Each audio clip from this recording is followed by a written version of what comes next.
네, 안녕하세요.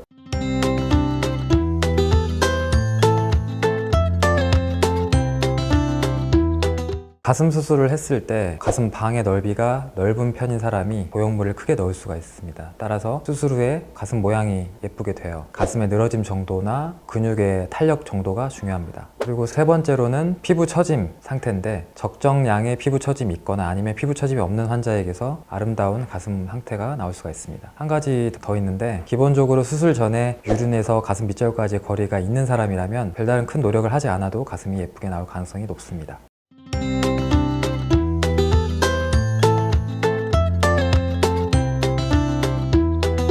간혹 환자들이 병원에 방문했을 때 본인의 가슴 너비나 가슴 면적에 반해 훨씬 큰 보형물 사이즈를 원하는 경우가 있습니다. 그런 경우에 보통은 이제 리플링이라고 해서 접힘 현상이 발생될 수 있습니다. 그러면은 사이즈는 커졌으나 손끝에서 촉감으로 보형물이 만져지는 경우가 발생될 수 있기 때문에 충분히 의사와 상의한 후에 자기 본인에게 맞는 보형물을 선택하는 것이 맞습니다.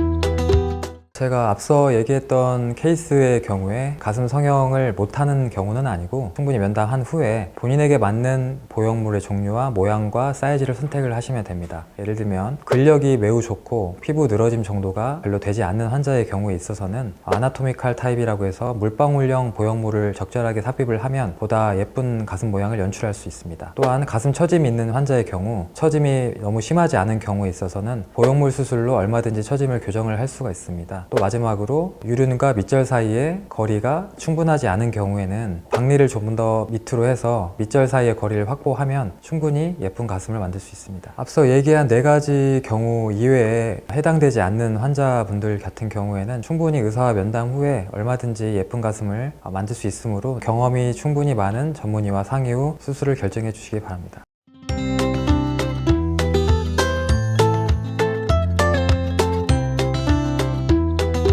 가슴지방 이식은 일단 지방 이식할 지방이 몸에 있어야 됩니다. 그래서 복부나 허벅지에서 보통 가슴 지방 이식을 위한 지방을 추출을 하는데, 따라서 상체는 말랐고 하체는 비만인 경우에 허벅지에서 지방을 추출해서 가슴에 넣기 때문에 적합한 환자 케이스라고 할 수 있고요. 그리고 두 번째는 가슴 보형물의 경우에 있어서는 보다 인위적인 느낌이 나는데, 가슴 지방 이식은 자연스러운 가슴 연출을 위해서 환자분들이 본인의 지방을 사용하기 때문에 보다 촉감이라든지 본인의 가슴의 모양을 유지하면서 수술을 하고 싶은 분들에게 적합한 수술입니다. 하지만 가슴 지방 이식은 수술 한 번으로는 효과를 보기 힘들고, 원하는 컵 사이즈 업을 위해 여러 차례 수술을 해야 되는 단점이 있습니다.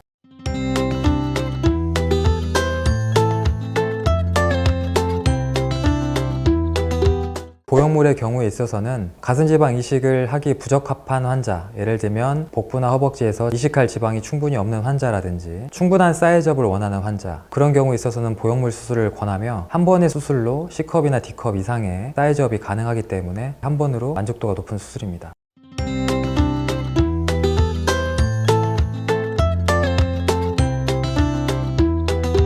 코에시브 겔이라고 하는 보형물이 나온 이후로 1세대부터 지금까지 변천사가 있는데, 옛날 것들에 대해서는 얘기하지 않고 가장 대표적으로 요즘에 많이 쓰고 있는 라운드, 물방울, 마이크로 텍스처 혹은 나노 텍스처에 대해서 알아보겠습니다. 보형물 중 라운드 모양의 보형물은 윗 볼륨이 없는 환자의 경우나 아니면 전반적으로 가슴 볼륨을 키우고 싶은 환자에게 적합합니다. 또한 아나토미칼 타입, 물방울 타입은 자연스러운 가슴 연출이나 가슴 처짐이 일부 있는 환자분들, 그런 환자분들에게 적합한 보형물이고요. 세 번째, 요즘 최근에 많이 쓰고 있는 나노 텍스처 혹은 마이크로 텍스처 보형물이 있는데, 이 보형물 같은 경우는 거의 모든 환자에게 적용이 가능합니다. 충분한 경험이 있는 성형외과 전문의와 상담을 한 후 본인에게 맞는 보형물을 선택하는 게 알맞겠습니다. 네, 감사합니다.